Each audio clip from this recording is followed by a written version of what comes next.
Hi friends, welcome back to Soumya's cooking channel. ನಾನಿವತ್ತು dragon fruit ಬಳಸ್ಕೊಂಡು ಒಂದು ಮಿಲ್ಕ್ ಶೇಕ್ನ ಮಾಡ್ತಾಯಿದ್ದೀನಿ. ಅಂದರೆ ಈಗ ಮಕ್ಕಳುಗಳು ನಾವು ಸಾಮಾನ್ಯವಾಗಿ ಸುಮ್ಮನೆ ಮಚ್ಚ ಇದು ಕೊಟ್ಟರೆ ಹಣ್ಣು ಕೊಟ್ಟರೆ ತಿನ್ನೋದೇ ಇಲ್ಲ. ಏಕೆಂದರೆ ಇದು ಸ್ವಲ್ಪ ಸೆಪ್ಪೆ ಸೆಪ್ಪೆ ಇರುತ್ತೆ. ಸೊ ಹಾಗಾಗಿ ಅವರು ಕೂಡ ಇಷ್ಟಪಟ್ಟು ತಿನ್ನೋದಿಲ್ಲ. ಇದು ಒಂಥರ ಬೆಣ್ಣೆ ಥರ ಇರುತ್ತೆ ಹಣ್ಣು, ತುಂಬಾ ಚೆನ್ನಾಗಿರುತ್ತೆ. ಹಾಗೆ ಆರೋಗ್ಯಕ್ಕೂ ಕೂಡ ತುಂಬಾ ಒಳ್ಳೆಯದು.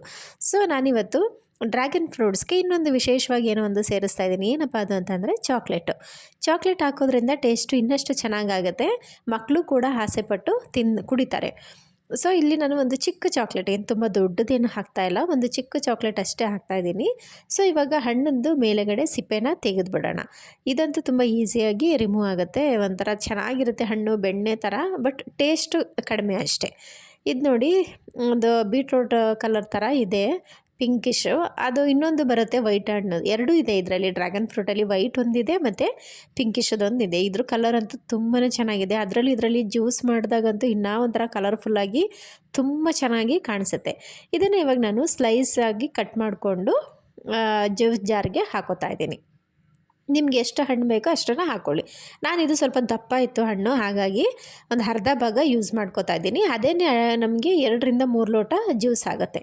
ಸೊ ಈಗ ಎಲ್ಲನೂ ಕಟ್ ಮಾಡಿ ಹಾಕ್ಕೊಂಡಿದ್ದಾಗಿದೆ. ಇದಕ್ಕೆ ಮಿಲ್ಕ್ ಶೇಕ್ ಅಂತ ಅಂದಮೇಲೆ ಮಿಲ್ಕ್ ಬೇಕೇ ಬೇಕಲ್ವ. ಸೊ ಹಾಗಾಗಿ ಇದಕ್ಕೊಂದು 200 ml ಅಷ್ಟು ಮಿಲ್ಕ್ನ ಸೇರಿಸ್ಕೊತಾ ಇದ್ದೀನಿ. ಮಿಲ್ಕು ಅಂದರೆ ನಾನು ಮನೇಲೇ ಕಾಯಿಸಿ ಆರಿಸಿ ಇಟ್ಕೊಂಡಿದ್ದೆ, ಆ ಮಿಲ್ಕ್ನೇ ಇದಕ್ಕೆ ಸೇರಿಸ್ಕೊತಾ ಇದ್ದೀನಿ. ಇಲ್ಲಿ ನಿಮ್ಗೆ ಎಷ್ಟು ಬೇಕಷ್ಟು ಶುಗರ್ನ ಹಾಕ್ಕೊಳ್ಳಿ. ನಾನೊಂದು 2 ಸ್ಪೂನಷ್ಟು ಹಾಕ್ಕೊಂಡೆ. ಹಾಗೆ ಚಾಕ್ಲೇಟು ನಾನು ಆಗಲೇ ತೋರಿಸಿದ್ನಲ್ಲ, ಒಂದು ಸ್ಮಾಲ್ ಚಾಕ್ಲೇಟ್ ತೊಗೊಂಡಿದ್ದೆ ಅಂತ, ಅದನ್ನು ಹಾಕಿ ನೀಟಾಗಿ ಗ್ರೈಂಡ್ ಮಾಡ್ಕೋಬೇಕು, ನುಣ್ಣಗೆ ಆಗೋ ಥರ. ಸೊ ನೋಡಿ, ಚೆನ್ನಾಗಿ ಎಷ್ಟು ಕಲರ್ಫುಲ್ಲಾಗಿ ಬಂದಿದೆ ಅಂದರೆ ನಿಜವಾಗ್ಲೂ ನೋಡಿದ್ರೇ ಕುಡಿಬೇಕು ಅಂತ ಅನಿಸುತ್ತೆ. ಟೇಸ್ಟ್ ಅಂತೂ ತುಂಬ ಚೆನ್ನಾಗಿತ್ತು. ಆ ಚಾಕ್ಲೇಟ್ ಹಾಕಿದ್ದಕ್ಕೂ ಅದಕ್ಕೂ ಒಂಥರ ಮಕ್ಕಳು ಎಲ್ಲರೂ ಕೂಡ ಇಷ್ಟಪಟ್ಟು ಕುಡಿದ್ರು. ನೋಡ್ತಾ ಇದ್ದೀರಲ್ಲ, ವಿತೌಟ್ ಕಲರು ನ್ಯಾಚುರಲಾಗಿ ಎಷ್ಟು ಚೆನ್ನಾಗಿದೆ, ಕಲರ್ಫುಲ್ಲಾಗಿ ಅಂದರೆ ನಿಜವಾಗ್ಲೂ ತುಂಬಾ ಚೆನ್ನಾಗಿದೆ. ಟೇಸ್ಟ್ ಮಾಡಿ ನೋಡಿದೆ ನಾನು ಕೂಡ, ತುಂಬ ರುಚಿಯಾಗಿತ್ತು.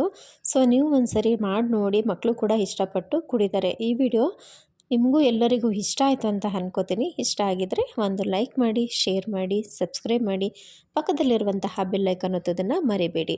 ಯಾರೆಲ್ಲ ನಮ್ಮ ಚಾನಲ್ನ ಹೊಸದಾಗಿ ನೋಡ್ತಾ ಇದ್ದಾರೋ ಅವರು ಕೂಡ ಸಪೋರ್ಟ್ ಮಾಡಿ ಅಂತ ಹೇಳ್ತಾ ಇವತ್ತಿನ ವ್ಲಾಗ್ನ ಕಂಪ್ಲೀಟ್ ಮಾಡ್ತಾ ಇದ್ದೀನಿ ಫ್ರೆಂಡ್ಸ್. ಮತ್ತೆ ನೆಕ್ಸ್ಟ್ ವಿಡಿಯೋದಲ್ಲಿ ಸಿಗೋಣ. Take care all.